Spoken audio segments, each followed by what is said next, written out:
আজকে যেটা করবো দেখো সেটা হচ্ছে বেসিক সলিউশন। ঠিক আছে, বেসিক সলিউশন হচ্ছে একটা সিস্টেম অফ ইকুয়েশনের সলিউশন। তো সেইটা আমাকে জানতে হবে যে একটা সিস্টেম অফ ইকুয়েশনের বেসিক সলিউশন কাকে বলে, কীভাবে বের করতে হয়, কোথায় কাজে লাগে। ঠিক আছে, তো আমি কিছু প্রিলিমিনারিজ কথা বলি, খুব সহজ করে যদি বলি। ধরো তোমার হাতে একটা সিস্টেম অফ ইকুয়েশন আছে, আমি সবচেয়ে ছোটো 3টে ভেরিয়েবলে কাজ করছি, তার থেকে বেশিও হয়। দেখো কী লিখছি। ধরো এরকম একটা তোমাকে সিস্টেম অফ ইকুয়েশন আছে, 2x1 plus 3x2 minus x3 equals to ধরো 5। ধরো x1 মাইনাস x2 প্লাস ধরো 4x3 ইকুয়ালস টু ধরো 7। এইরকম আছে। এবার তুমি এটাকে সলভ করছো। ঠিক আছে, সলভ করলে কী করে করবে? একটা হচ্ছে তোমাদের অনেক রকম মেথড আছে এগুলোতে। তো এরকম আমাকে সলভ করতে হবে। এবার সলভ করলে তুমি কী পাবে? সলভ করলে তুমি এর একটা সলিউশন পাবে। ধরা যাক আমি ফর এক্সাম্পল বলছি, ফর এক্সাম্পল নাও হতে পারে, হ্যাঁ, জাস্ট ধরো x1টা ধরো 2, x2টা ধরো সাপোজ -3, আর x3টা ধরো সাপোজ 4। এরকম একটা সলিউশন তুমি এর পেলে, এটা একটা সলিউশন। ঠিক আছে, এটা একটা সলিউশন হলো। এইবার আমার বক্তব্য, এইটাকে তুমি সিস্টেম অফ ইকুয়েশনের ফর্মে লিখি, মানে ম্যাট্রিক্স ফর্মে লিখি, তাহলে কী পাবো? যদি ম্যাট্রিক্স ফর্মে লিখলে এটা কত হবে এখানে, মানে ax ইকুয়ালস টু b, এই ফর্মে আমি লিখতে চাইছি এই সিস্টেমটা। এবার 1 নম্বর সিস্টেম, এটাকে আমি ax ইকুয়ালস টু b ফর্মে লিখতে চাইছি। তাহলে এখানে এটা কত হবে লিখি, তাহলে এটা দেখো হবে 2 3 -1 1 -1 হবে তো বেশ। এইবার দেখো এর র্যাঙ্ক দেখব কত হবে। র্যাঙ্ক নিশ্চয়ই মনে আছে, ঠিক আছে, যে সবচেয়ে মানে বড় যে ডিটারমিনেন্ট, নন জিরো ডিটারমিনেন্টটা পাবো সেটাকে আমি, মানে ধরো 2 cos 2 ম্যাক্সিমাম পাচ্ছি, হয়তো ম্যাক্সিমাম 2 cos স্কোয়ার মাইনর পাবো। সো ম্যাক্সিমাম স্কোয়ার মাইনরের যে ভ্যালুটা সেটাকে বলা হতো র্যাঙ্ক, তাই তো? তাহলে কত হবে ম্যাক্সিমাম স্কোয়ার মাইনর? ধরো এটা আমি 2 cos 2 যদি করি, তাহলে 2 cos 2 করে নন জিরো আসছে, সেই নন জিরো, তারপরে 2 cos 2 তে নন জিরো, তাহলে বলতে র্যাঙ্ক 2 হবে। তোমরা জানো র্যাঙ্ক বার করে আনি, তো র্যাঙ্কটা বার করি। বেশ, র্যাঙ্ক 2 হলো। এইবারে এখানে ভেরিয়েবল কটা আছে? 3টে ভেরিয়েবল আছে। তো আমার বক্তব্য, র্যাঙ্ক যেহেতু 2 এসছে, তাহলে এর দুটো ভেরিয়েবল, যেহেতু 2 এসছে সেই জন্যই কথাটা বলছি, কিন্তু 3 হলে কিন্তু অন্য কিছু হতো, কারণ এখানে তো 3 হবে না, মিনিমাম তো ম্যাক্সিমাম 2 হতে পারে, নাহলে 1 হবে। যেহেতু র্যাঙ্ক 2 এসছে, তাহলে এর যত সলিউশন আছে তার মধ্যে কি এই ধরনের সলিউশন থাকতে পারে যে দুটো ভেরিয়েবল, যেহেতু র্যাঙ্ক 2 সেখানে দুটো ভেরিয়েবল, এটা নন জিরো হবে, আর একটা যে ভেরিয়েবল যেটা পড়ে থাকবে, সেটা খুশি হতে পারে, কিন্তু একটা থাকবে, সেটা জিরো হবে। এরকম কি থাকতে পারে কোনো সলিউশন? মানে ধরো এরকম টাইপের সলিউশন, ফর এক্সাম্পল ধরো x1টা ধরো 4, x2টা ধরো 0, x3টা ধরো -1, এরকম একটা সলিউশন করা আছে। এরকম থাকতে পারে কি সলিউশন? কারণ যেহেতু র্যাঙ্কটা 2 এসছে, তার মানে আমি চাইছি দুখানা নন জিরো, একটা জিরো, এরকম সলিউশন এখানে থাকবে কিনা। ঠিক আছে, যদি থেকে থাকে তখন এই সলিউশনটাকে বলা হবে এর বেসিক সলিউশন।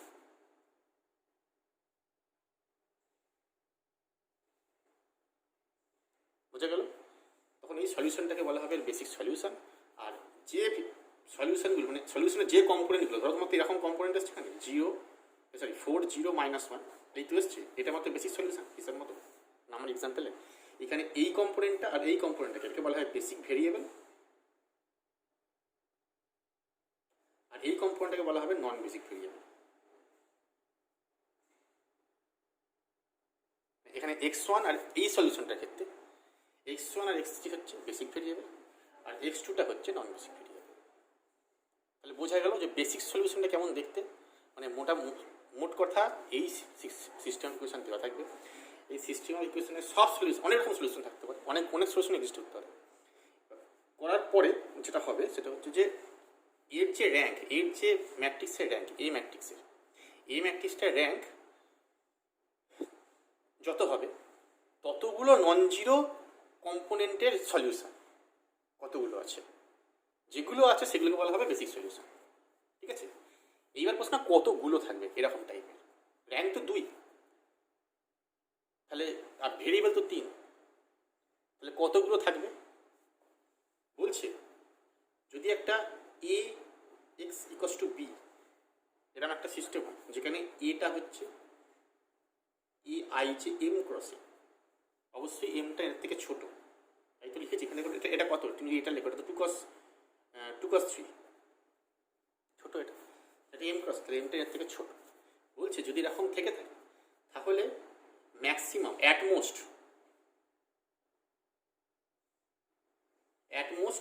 এখানে 3 cos 2, তো তাহলে বলতে পারি এখানে অ্যাটমোস্ট 3c2 খানা বেসিক সলিউশন থাকতে পারে, এবং এখানেও অ্যাটমোস্ট LCM খানা বেসিক সলিউশন থাকে ম্যাক্সিমাম। বোঝা গেল? তার মানে কি আমার হিসাবে কি বলছে, যে এখানে 3টে ভেরিয়েবল, 2টো ইকুয়েশন, তাহলে অ্যাটমোস্ট 3c2 মানে ম্যাক্সিমাম 3 খানা থাকতে পারে। ক্লিয়ার? বেশ, এইবার প্রশ্ন হচ্ছে কি করে পাবো সেই 3 খানা। আমি ওটাতে কি আসছে, আচ্ছা ধরো, বোঝা গেল? তাহলে আমরা ফাইনালি কি বলতে পারি কয়েকটা পয়েন্ট। 1 নম্বর, ধরো তোমাকে ax ইকুয়ালস টু বি, এটা সিস্টেমটা দেওয়া আছে, যেখানে এটা বলা আছে A I J M crossing. ঠিক আছে, তাহলে বলছে A I J M crossing, তাহলে র্যাঙ্ক অফ এ, এই এ র্যাঙ্কটা যদি এম হয়, স্মল এম হয়, তাহলে বলতে পারবো এর যে সলিউশনটা তো এন ক্রসিং, তাহলে এনখানা ভেরিয়েবল, এটা মানে x1 x2 করে করে এরকম এক্স এনখানা ভেরিয়েবল, তাহলে এক্স এনখানা পরপর ভেরিয়েবলের মধ্যে এমখানা কম্পোনেন্ট নন জিরো হবে, মানে ম্যাক্সিমাম, কিন্তু ম্যাক্সিমাম এটা তো অ্যাটমোস্ট, কিন্তু হ্যাঁ অ্যাটমোস্ট এমখানা কম্পোনেন্ট নন জিরো হবে, আর বাকি যে এন মাইনাস এনখানা পড়ে রইল, পড়ে থাকলে তাতে টোটাল তো এনখানা, তাহলে বাকি তো এন মাইনাস এনখানা পড়ে রইল, সেইটা জিরো হবে। বোঝা গেল? এইটা হচ্ছে প্রথম কথা। আচ্ছা, আরেকটা কথা 2 নম্বর, ধরো তোমার এরকম এই যে এমখানা যে কম্পোনেন্ট এসছে, তাহলে আমরা হিসাব মতো বলছি, আমি যে আগে লিখলাম যে এই এমখানা কম্পোনেন্টকে বলা হবে বেসিক ভেরিয়েবল, আর বাকিগুলো হচ্ছে নন বেসিক ভেরিয়েবল। হ্যাঁ, এখন এটা কিন্তু হতেই পারে যে বেসিক ভেরিয়েবল জিরো হতে পারে। আমি বললাম যে এন মাইনাস এমখানা জিরো, কিন্তু এমগুলো কি জিরো হতে পারে কিছু? হ্যাঁ, হতেই পারে, এটা কিন্তু পসিবল, কিন্তু এম এর বেশি জিরো হবে না, যেটা অ্যাটমোস্ট কথাটা বলছি। মানে ধরো ফর এক্সাম্পল তুমি যদি এরকম লেখো, ধরো আমি একটু বড় নিলাম, x2 মাইনাস x3 প্লাস ধরো x4 আছে, ইকুয়াল টু 2 আছে, x1 minus 3x2 plus x3 plus 4x4 ধরো 4 আছে। ঠিক আছে, তাহলে এইখানে এম ইকুয়াল টু কত, এম ইকুয়াল টু হচ্ছে 2, আর এন ইকুয়াল টু কত, এন ইকুয়াল টু হচ্ছে 4। ঠিক আছে, তাহলে আমি তাহলে কতগুলো বলতে পারি, তাহলে 4c2 খানা ম্যাক্সিমাম থাকবে বেসিক সলিউশন হিসাবে, আমার তাই বলছে। 1 নম্বর পয়েন্ট। 2 নম্বর পয়েন্ট আমি কি বললাম, যে x1 x2 x3 x4 এরকম তো সলিউশন টাইপ দেখতে হবে, তার মধ্যে 2খানা ভেরিয়েবল হবে নন জিরো বেসিক, আর বাকি 2খানা হবে নন বেসিক। সোজা কথা। 3 নম্বর কথা, আমার বক্তব্য বেশি, ধরো এবার ধরো আমি একটা সলিউশন ভাবছি, ধরো suppose x1 equal to 2, x2 equal to -1, x3টা ধরো সাপোজ 0, x4টা ধরো 0, এটা হতে পারে, অথবা x1 জিরো হতে পারে, যেটা খুশি, মোটমাট দুটো জিরো হলেই হবে। তো এরকম স্ট্রাকচারে দেখতে হবে। এইবার আমার প্রশ্ন, এই যে বেসিক ভেরিয়েবল, তার মানে কি এখানে বেসিক ভেরিয়েবল কারা, এই দুটো, আর নন বেসিক এই দুটো। এবার আমার প্রশ্ন, বেসিক ভেরিয়েবল কি জিরো হতে পারে? মানে ধরো এরকম সলিউশন থাকতে পারে যে ধরো x1টা 3 আছে, x2 0, x3 0, x4 0, এরকম থাকতে পারে কি? হ্যাঁ, এরকমও থাকতে পারে, মানে কোনো বেসিক ভেরিয়েবল কিন্তু জিরো হতে পারে, কিন্তু এই 2 এসছে, র্যাঙ্কটা 2 এসছে, মানে এখানে র্যাঙ্ক এইটা 2 এসছে, মানে বলতে পারি অ্যাটমোস্ট তোমার দুটো কম্পোনেন্ট নন জিরো হবে। এইটা হচ্ছে মেন কথা। বুঝে গেল? তাহলে এই হচ্ছে আমার বেসিক সলিউশনের মেন পয়েন্ট। ঠিক আছে, এইবার দেখো বেসিক সলিউশন আমি বের করবো কী করে, কীভাবে বের করতে হবে আর কিছু। আচ্ছা, তার আগে কিছু ডেফিনেশন আছে সেটা বলে নিই। আচ্ছা, যেটা বলছিলাম 1 নম্বর, সেটা হচ্ছে যে হ্যাঁ, এখানে এটা বললাম যে এই অঙ্কটার ক্ষেত্রে যে দুটো বেসিক আর দুটো নন বেসিক, তাই তো আছে। আচ্ছা, যদি দেখা যায় যে বেসিকের মধ্যে নাম্বার ওয়ান ডেফিনেশন আছে একটা বলছি, সেটা হচ্ছে যে যদি বেসিকের মধ্যে কোনো সলিউশন জিরো হয়েছে, মানে বেসিক ভেরিয়েবল একটা জিরো হয়ে গেল যদি হয়, তখন তাকে বলবো ডিজেনারেট সলিউশন। ওটা ডেফিনেশন লেখা আছে।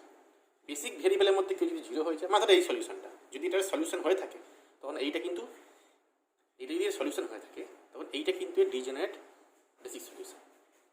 ঠিক আছে, আর যদি ডিজেনারেট না হয় তাহলে বলবো নন ডিজেনারেট সলিউশন।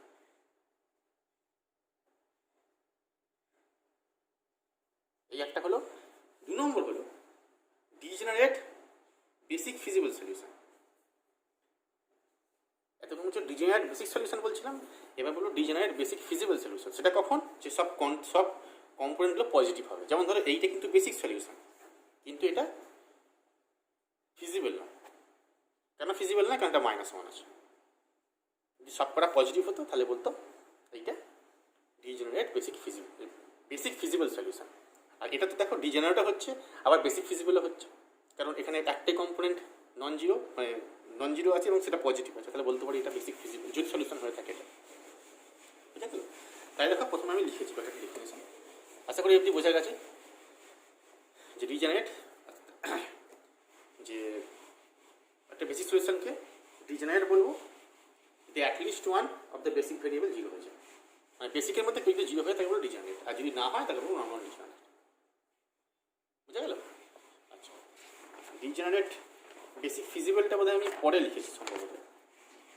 মানে ফিজিবল তো তোমরা জানো, এবার বেসিক ফিজিবল হলে কি হবে? বেসিক ফিজিবল মানে পজিটিভ হবে। ঠিক আছে, বোঝা গেছে?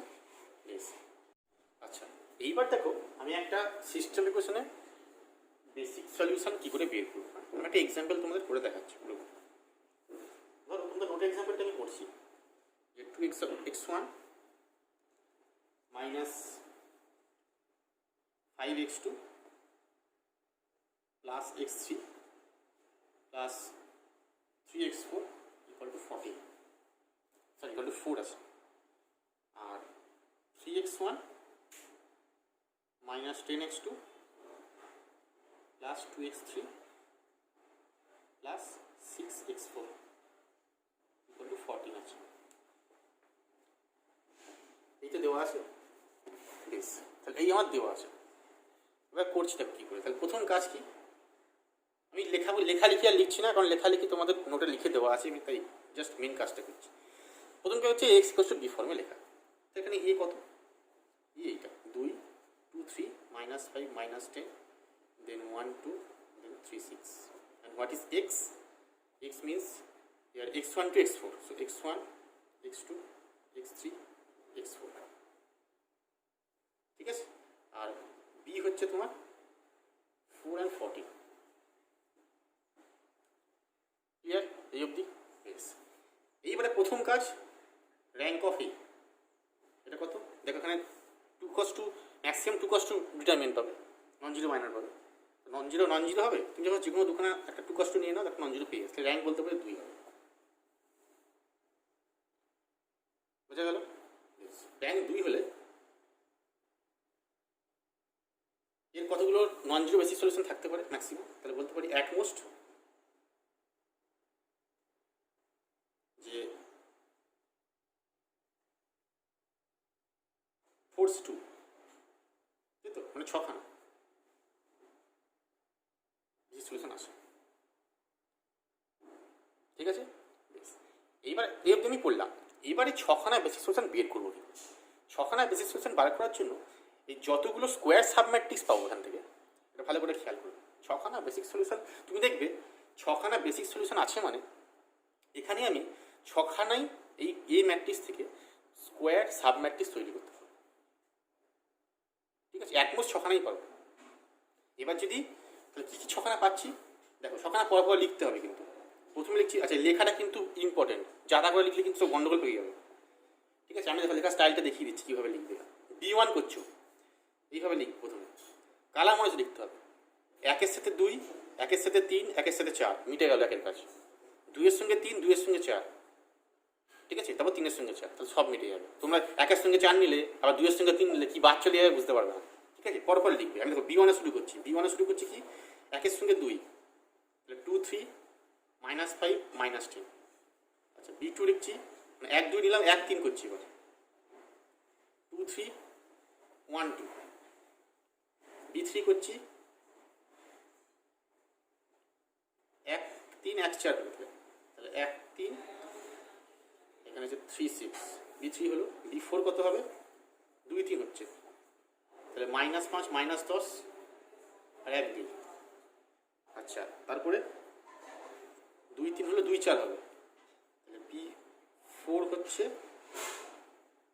1 2 1 3 1 4, 2 1 3 1 4। ঠিক আছে, আচ্ছা B4 আর B5 ঠিক আছে। B5 হচ্ছে 2 3 2 4, তাহলে -5 -10 3 6, আর B6 হচ্ছে 3 4 1 2 3 6। এইভাবে করবে, তাহলে কিন্তু কোনো মিস যাবে না। যদি বড় 4টে ভেরিয়েবল থাকে, 4টে বেশি জেনারেলি দেয় না, যদি 4টে ভেরিয়েবল থাকে তাহলে এইভাবে বিগুলো বের করলে মিস হবে না। ঠিক আছে, তাহলে এই স্কোয়ার সাবম্যাট্রিক্সগুলো B1 B2 B4 করে B6 অব্দি নাম দিও। মানে এই প্রত্যেকটা যদি তার মানে এই প্রত্যেকটা তোমার B1 B2 B6 এক একটা basic feasible solution, basic solution correspond. তাহলে এতগুলো অ্যাটমোস থাকতে পারে। এবার এক্স্যাক্ট কতগুলো থাকবে সেটা কী করে বুঝবে? এই যতগুলো বি এর ডিটারমিনেন্ট নন জিরো হবে ততগুলো বেসিক থাকবে, বাকিগুলো থাকবে না। ধরো এখানে 6খানা পেলাম, তো 6খানার মধ্যে তুমি 3টে বি এর ডিটারমিনেন্ট দেখলে নন জিরো আর 3টে জিরো হয়ে গেছে, তাহলে বলতে পারি এই সিস্টেমে 3খানা সলিউশন আছে বেসিক, বাকি 3খানা নেই। বোঝা গেছে? যতগুলো স্কোয়ার সাবম্যাট্রিক্স পাবে তার মধ্যে যেইগুলো নন সিঙ্গুলার, ঠিক আছে, যতগুলো নন সিঙ্গুলার পাবে ততগুলোই বেসিক সলিউশন এক্স্যাক্ট থাকবে। অ্যাটমোস্ট এটা হচ্ছে এক্স্যাক্ট। ক্লিয়ার হয়েছে? তাহলে কোনগুলো আছে দেখো, তাহলে 6খানা অ্যাটমোস্ট থাকতে পারে, 6খানা ডি বার করলাম। বেশ, এইবারে মড B1 কত দেখো, মড B1 নন জিরো হবে করে দেখবে, মড B2 নন জিরো হবে, আর মড B3 এটা নন জিরো হবে। এই 3টে নন জিরো হবে আর বাকি সব জিরো হবে।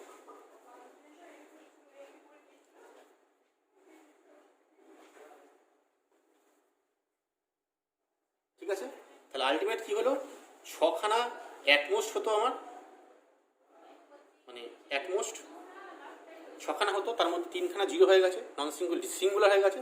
তাহলে বলতে পারি এক্স্যাক্ট কতগুলো আছে, এক্স্যাক্ট 3 বেসিক সলিউশন। বোঝা গেল? তাহলে তিনটে অ্যাকচুয়ালি আছে, কিন্তু অ্যাটমোস্ট 6খানা থাকতে পারে। এই অঙ্কের ক্ষেত্রে 3খানা পাবে। বেশ, এবার 3খানা কার কার জন্য পাবে? যেগুলো নন জিরো হয়েছে সেইগুলোর জন্য পাবে। তাহলে exact 3 basic solution corresponding to কার কার? একটা হচ্ছে B1, একটা হচ্ছে B2, একটা হচ্ছে B3। বোঝা গেল? এবার ধরেছি কি এইভাবে যে x1 এর করসপন্ডিং বেসিক ফিজিবল ধরে নিচ্ছি, মানে বেসিক ভেরিয়েবলে হচ্ছে তোমার বেসিক সলিউশনটা হচ্ছে xB1, এর করসপন্ডিং হচ্ছে xB2, এর করসপন্ডিং হচ্ছে xB3। ঠিক আছে, বেশ। এইবার যখন B1 এ কাজ করবে, আচ্ছা B1 কে কি আছে দেখে শুনে কাজ করবে।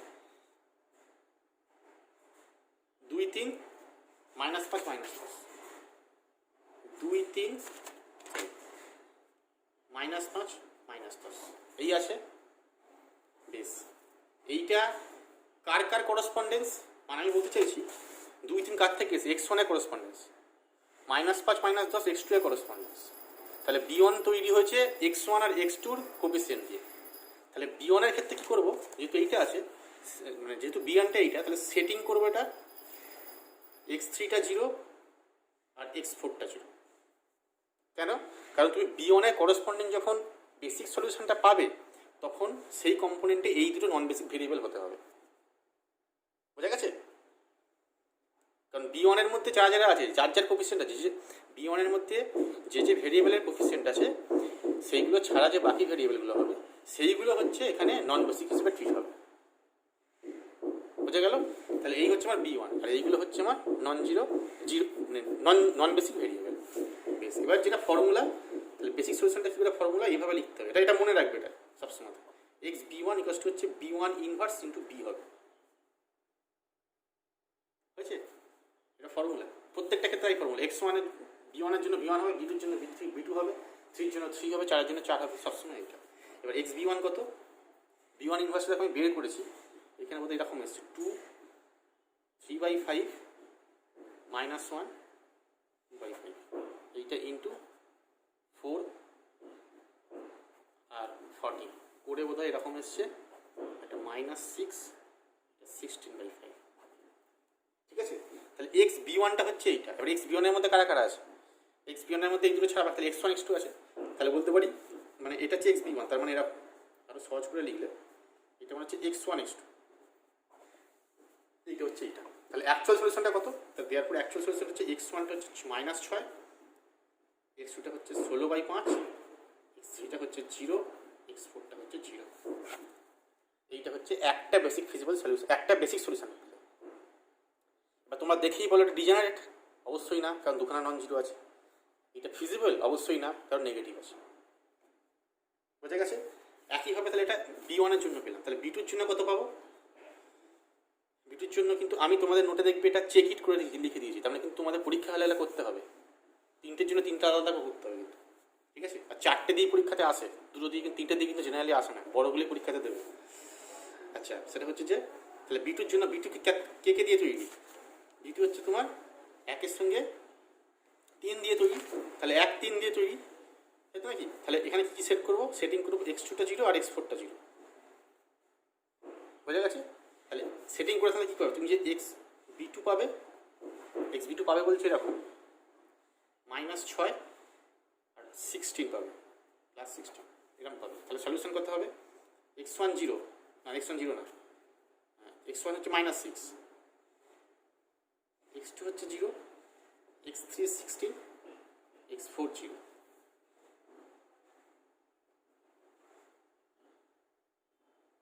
বোঝা গেল? একইভাবে যদি এক্স থ্রি করো, তাহলে এক্স থ্রিতে কারা কারা আছে? এক্স থ্রিতে আছে তোমার একের সঙ্গে 2, একের সঙ্গে 3, একের সঙ্গে 4 আছে। তাহলে তখন কি সেটিং করবো?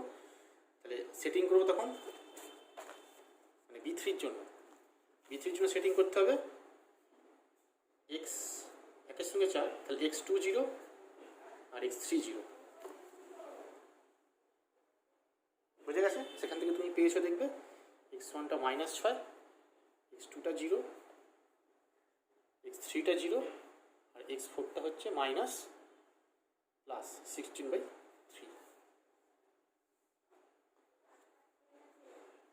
বোঝা গেল? এই হচ্ছে বেসিক সলিউশন বের করার নিয়ম, একদম সহজ নিয়ম, শুধু এই ফর্মুলাটা মনে রাখবে, আর কিচ্ছু করতে হবে না, সব অঙ্ক হয়ে যাবে, ঠিক আছে? এইবার যেটা কথা সেটা হচ্ছে যে একটা ফর্মেশন এখানে আছে, আমি জাস্ট নোটেশনগুলো লিখে রাখছি।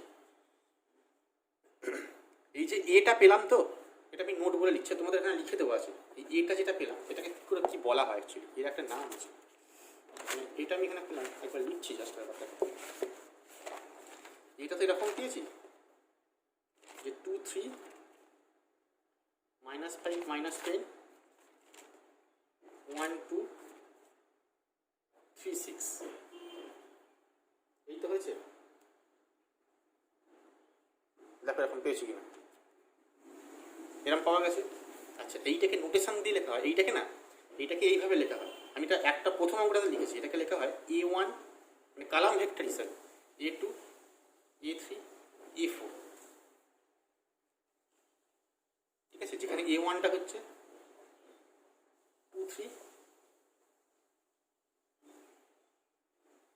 A2টা হচ্ছে -5 -10, A3 হচ্ছে 1 2, A4 হচ্ছে 3 6। বুঝে গেল? এইটা এইবার বক্তব্য হচ্ছে র্যাঙ্কটা 2 পেয়েছি, তো এই অঙ্কটার ক্ষেত্রে র্যাঙ্কটা 2 পেয়েছি মানে হচ্ছে এই যে A1 A2 A3 A4, এই যে কালাম ভেক্টরের সেট, এগুলো কালাম ভেক্টর, কালাম ভেক্টরের সেটের মধ্যে এই 2 পাওয়া মানে হচ্ছে এইখানে এই সেটটা হচ্ছে এই সেটের দুখানা মানে কম্পোনেন্ট। যদি তুমি একটা সেট তৈরি করো, দুখানা কম্পোনেন্ট যদি নাও, ধরো A2 A3 দুখানা কম্পোনেন্টের যে সেটটা সেটা লিনিয়ারলি ইন্ডিপেন্ডেন্ট হবে, এলআই হবে, যেহেতু র্যাঙ্কটা 2 মানে অ্যাটমোস্ট মানে দুটো কম্পোনেন্টের সেট এখানে এলআই হবে, বাকি সব এলডি হবে। মানে তুমি 3টে কম্পোনেন্টের সেট একটা তৈরি করো, A1 A2 A3, ধরো আমি 3খানাকে নিয়ে একটা কম্পোনেন্ট সেট তৈরি করলো, সেটা সবসময় এলডি হবে, মিনিমাম ম্যাক্সিমাম দুখানাতে হবে, বুঝে গেল? এবং এলআই হচ্ছে বলেই এই বেসিক সেটটা পাচ্ছি, ঠিক আছে? ওই জন্য দেখো একটা থিওরেম এখানে লিখেছি তোমাদের, এই থিওরেমটা মানেই হচ্ছে এইটা, এই জন্য মানে কতগুলো পাবে, কী করে কতগুলো পাবে, মানে যতগুলো এলআই পাচ্ছ তুমি ততগুলো বেসিক পাবে আর কি। বিজ্ঞানের থিওরেমটা লিখেছি, থিওরেমটা মানে হচ্ছে এইটা, the necessary sufficient condition for the existence and non degeneracy of all basic solution of the system এইটা, that every set of m column of the augmented matrix AB is linearly independent, ঠিক আছে? সবকটা solution তুমি পাবে, basic solution যদি পেতে চাও তাহলে তোমাকে প্রত্যেকটাকে লিনিয়ারলি ইন্ডিপেন্ডেন্ট হতে হবে। আমি এখানে যেমন 3টে পেয়েছি, সবকটা তো পাইনি, 3টে পেয়েছি, আমার 3খানা ইন্ডিপেন্ডেন্ট হবে, বুঝে গেল? মানে তুমি যতগুলো করে পাবে আর কি, 6টার মধ্যে দেবে 6খানা ইন্ডিপেন্ডেন্ট হবে না এখানে, ঠিক আছে? মানে তুমি তো দুখানা করে 6খানা পেয়েছো, তাহলে 6খানা 1 2 মানে 1 2 1 3 1 4 এইভাবে তো পাবে অনেক 6খানা, সেগুলো দেখবে 3টে হবে না, সেই জন্য সবকটা পাওনি, 6খানাই পেতে তাই 6খানাই বেসিক সলিউশন এক্সিস্ট করতে হবে, বুঝে গেছে কি বলতে চাই না? এইটা হচ্ছে তোমাদের থিওরি। আচ্ছা, এবার অঙ্ক যেগুলো করবে সেটা হচ্ছে যে এইখানে অঙ্ক আমি বলে দিয়েছি, ছবিতে তুলে দিয়েছি, এখানে 13 14 দেখবে, ঠিক আছে? মানে মোটমাট এখানে যেটা ইম্পর্টেন্ট, তোমরা তো আমাকে একজন জিজ্ঞেস করছিলেন, অনেকেই জিজ্ঞেস করছিলে যে স্যার ইম্পর্টেন্ট অঙ্ক দাগ দিয়ে দেবেন তো? হ্যাঁ অবশ্যই ইম্পর্টেন্ট দাগ দিতে হবে, নাহলে অনেক জিনিস হয়ে যাবে। সেটা হচ্ছে যে যত ওই 4 ভেরিয়েবল অঙ্ক আছে, 3 ভেরিয়েবল আসে, তবে 4 ভেরিয়েবল অঙ্কগুলো কিন্তু বেশি ইম্পর্টেন্ট, যেগুলো আমি দাগ দিয়েছি। মানে 13 14 15 16 17 18 19, ঠিক আছে, 20 21 22 এগুলোই করেই করবে, আর এখানে 27 28 করতে পারলে, ঠিক আছে? আর বোধহয় কিছু অঙ্ক আমি অন্য বই একটা দিয়েছিলাম, 2-3টে অঙ্ক, সেইগুলোও করে নেব, ঠিক আছে? তো হচ্ছে শুধু বেসিক সলিউশন বার করার অঙ্কটা দিলাম, এরপরে বেসিক সলিউশন আর একটা পার্ট আছে, সেটা পরের দিন হবে, আগে বেসিক সলিউশন অঙ্কগুলো করে শেখো, ঠিক আছে? ঠিক আছে, এই অবধি থাক।